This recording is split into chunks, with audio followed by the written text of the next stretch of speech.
that. And I'd also like to share one of Mo Elathy's tweets during the news conference, which, and I'm not going to read all of this, but I think it goes to 140 characters. Me, me, me, me, me, me, me, me, me, me, me. You're right, there it is, which made me laugh. But I think my question to you is, yes, he did. Everyone seems to think he did really well defending himself. Is it, there'll be investigations, there'll be more documents, there'll be all of that stuff, but assuming that Chris Christie is totally telling the truth and there's nothing that shows he knew about this, is this over? Is he still a leading Republican candidate for president?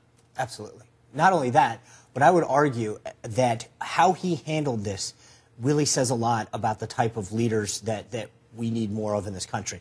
I'm not defending what happened, but I think that what America is yearning for is that, yes, mistakes will happen. Do you own them? Do you take responsibility for them? And do you take action to ensure that they don't happen again? Too often, frankly, whether it's Benghazi, GSA, the IRS scandal, we don't see me, me, me. We say it's somebody else's fault. Blame somebody else. It's I had nothing to do with this. What Chris Christie did was he said, yes, the buck stops with me. I'm in charge. I take responsibility for it. I'm going to fix it. That's something we don't see too often in this country, frankly, right now. You're shaking your head, Mo, so let me let you put words to that.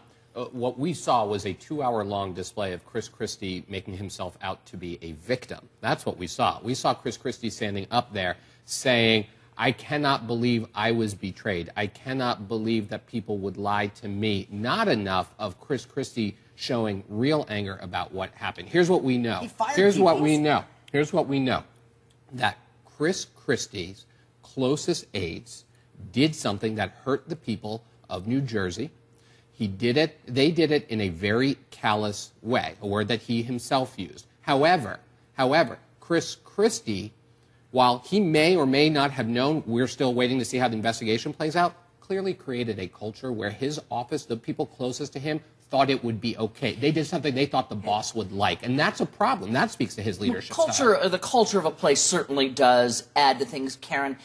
Does it, though, bring questions to management, to your closest aides did this thing, which was all over, and 4 months later you go, I didn't know they were involved until yesterday. An intensely personal brand of leadership. And I have a story this morning we do in the Washington Post where his former mentor, Tom Kean, former governor of New Jersey, says, this guy may be the most talented, able politician since Bill Clinton, but people are going to ask themselves, do we want all that in the White House?